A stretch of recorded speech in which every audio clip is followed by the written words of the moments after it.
College football playoff expands to 12 teams this year. Yes, yes, yes. Okay, we got that confirmed. That means, in all likelihood, we're going to have several first-time teams making the college football playoff. Now, I'm not even here to talk about whether it means the same as it used to. That's its own separate conversation. But making the playoff is going to be a lot more popular because we have more spots. How many teams are about to make this thing for the first time?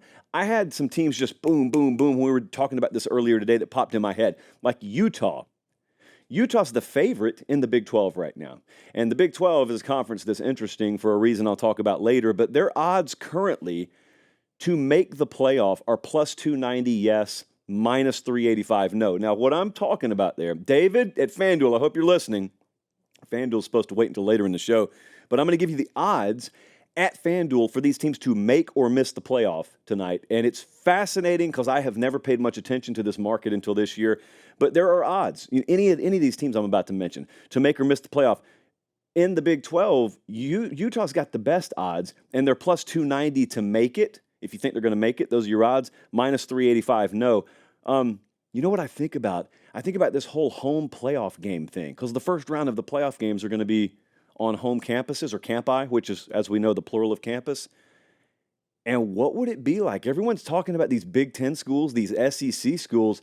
Hey, someone could have to go into Salt Lake City for a first-round playoff game in December. You realize how relatively difficult that could be? You could have a random team like Georgia. Let's say Georgia didn't win the SEC. Therefore, they're not going to have the first-round home playoff game or the first-round bye. And Georgia just randomly ends up in Salt Lake City. Why? Because Utah won the conference. Therefore, they get one of the first-round byes. Is it the best system? I'm on record as saying no. Is it the system we have? I guess I'm on record as saying yes, because it is. Penn State's the same way. So Penn State right now, you realize that I guess you could call them favored to make the playoff. They are minus 142 odds at FanDuel to make the playoff.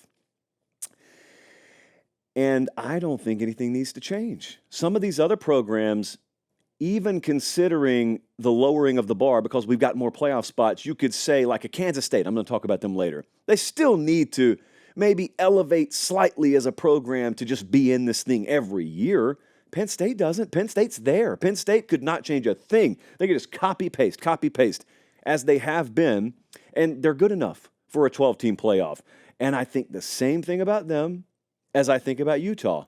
But a lot of people are talking about this scenario of Penn State, let's say they lose to Ohio State, and let's say they finish a 10-win team, they don't play in Indianapolis, but they're a nice solid 9 seed or something like that, or a 7 seed or whatever the case may be. Maybe they get a first-round home playoff game. Now, that's the whole spectacle aspect. And here's a question that I would encourage you guys up in Harrisburg and York and places surrounding the greater State College area to think about. Is every playoff game a whiteout? I don't know. There are no rules here. We're making the rules as we go. How about Ole Miss? Ole Miss is on everyone's radar. You know, Ole Miss has minus odds to make the playoff right now, too. Currently, minus 122 odds over at FanDuel to make the playoff. So there's the golf clap. Now what? Because with great expectations come questions like these. Is it enough to just make the playoff? Now, this is an absurd question in the old school. In the old 4-team era, Ole Miss making the playoff would be insane. It would be like the win of all wins. But think about this with me here. I'm asking Ole Miss folks, like you can tell me if you disagree with this, but I'm thinking about how thoroughly all the chips have been pushed into the middle of the table for this year.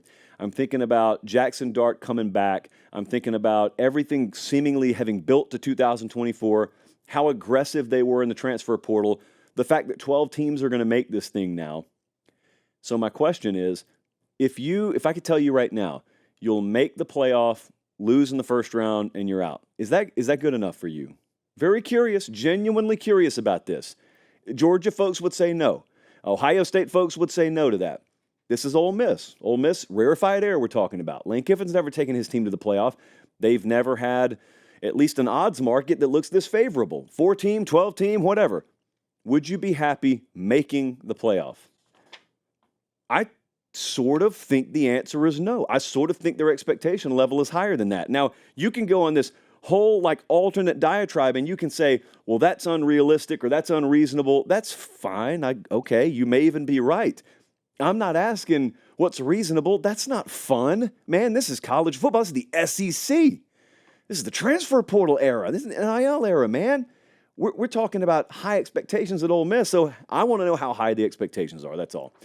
And as for expectations, and as for having lower expectations than the market, let me take you to Miami, because Miami could make the playoff for the first time this year. Now, I know my audience. I know my audience very well. There is very few, if any, teams that are more polarizing when we mention them on the show than Miami, which is absolutely fine with me for obvious reasons. But with Miami, I have noticed that there's a large contingent of you guys that think it's insane to be talking about them in relation to the playoff, but it's not. They're plus 198 odds to make the playoff, guys. That means if you bet them to make the playoff, you're not getting a whole lot of added return aside from a 1-to-1 return, because the odds makers don't think it's that wild that Miami makes the playoff. They've got their over-under win total at 9.5. Do you understand? I think you do, because you understand math. They got to win double-digit games just for the over to hit. That's where they've set the odds market for Miami. And by the way, they open at Florida. So it's not like they have 4 cream puffs out of conference. And save it with your Florida cream puff jokes. I don't want to hear that. It's a tough place to go week 1. So with Miami, here's my question. It's kind of like Ole Miss. I have a question on if they make it. If Miami makes it, forget about what they do in the playoff. I'm just asking you because I want to get all this on the record and out in the open in May when everyone's thinking clearly. If Miami makes the playoff this year, does that validate the coaching staff?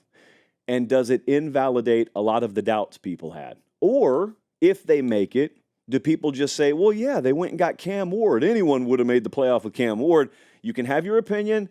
Whether I disagree or agree with it, that's another show. I'm just trying to get all this on the record. If Miami makes the playoff for the first time in that staff's tenure, what do we think? Do we think that that alone validates? Or is the same level of doubt and the same level of detraction that currently exists out in the marketplace still there if they don't make the playoff and win games in the playoff? Kansas State. And I'm going to go back to this, and boy, oh boy, do I have a story for you in just a second. Some people on the staff know where I'm about to go with this, because it was always going to be an audible during the show whether I was going to tell this story or not. But yeah, I'm going to tell it. So first off, let's talk about the playoff. Kansas State, plus 290 to make it, minus 385 to miss it. So going back to the Big 12 for a second, there's no team in the Big 12 that has minus odds to make the playoff, which may seem weird to you because you know it's a certainty that one of them's going to make it, right? The conference champ's going to make it. There's no way they're not. And they could have more than one team, but at least one team will make it. So how is no one favored? Well, it's just because competitively the conference is that balanced. There are like 9 or 10 teams that are in this top pack in the odds market, and there's really not one that separated itself. Kansas State and Utah pretty much have very similar odds. In fact, they have identical odds at FanDuel right now to make versus miss the playoff. If Kansas State were to make it, here's my question for Kansas State folks. Bill Snyder is an institution in college football, but especially in Manhattan. And I'm certainly not suggesting that anyone overtakes Bill Snyder because it's an apples to bowling balls comparison. But if Chris Kleiman, who's already made a name for himself, if he were to take them to the playoff, how much does that elevate his name? How much more highly is he thought of? I think he's already thought of very highly. I think there is a very, very reasonable argument to be made that he's a top 5 head coach in college football. Not resume-wise, not trophy case-wise. I'm talking about when resource is accounted for relative to his accomplishments. There are very few head coaches doing it at a higher level than Chris Kleiman. If they make the playoff, if they start adding playoff hardware in their trophy case, how much more highly is he thought of? I think it'd be significant. It'd be the same coach, but I think it'd be significant. And the last one that has to be at least inserted into this conversation is USC. Now, we're going to talk about USC at the end of the show tonight, and I'll give you my story in a second. USC's minus 590 to miss the playoff. That just means if you doubt USC, you got to bet a whole lot of money in order to make any money off of your doubt. They're plus 410 to make it, though. So, how much do you believe? Because I know, again, when we talk about Southern Cal later tonight on the show, there will be people who, no matter what, I don't even know what I'm going to say yet, but no matter what I say, there will be people who claim I'm hating on USC, which I'm not. But there are some harsh realities that I think have to be faced there. The odds market agrees, and I don't think there's anti-Southern Cal bias at FanDuel last time I checked. They literally have to be right or have to put a fair number out there. But if they're wrong, I'm asking you guys, you betting this? You getting action at plus 410 for USC to make the playoff? Because if everyone else out there is wrong and their doubt that maybe they're still thin on the line of scrimmage and it takes more than 1 year to overhaul a defensive DNA strand, then bet it. Bet it. But I will say this. Out of all the big games in week 1 this year, that LSU game's the most unpredictable. Like, the least amount of feel I have for anything right now is how USC versus LSU will look. But if they were to go through all that and they make the playoff, and Lincoln Riley, a year after claiming he needs to overhaul his defensive philosophy, has done it enough to where they make the playoff, that's a really, really big deal. They probably, well, I mean, I don't know what would be the situation at that point. They probably wouldn't be in a position this year, even if they maximize this team's potential, to go challenge for a national championship. But I still think it'd be one of his best accomplishments.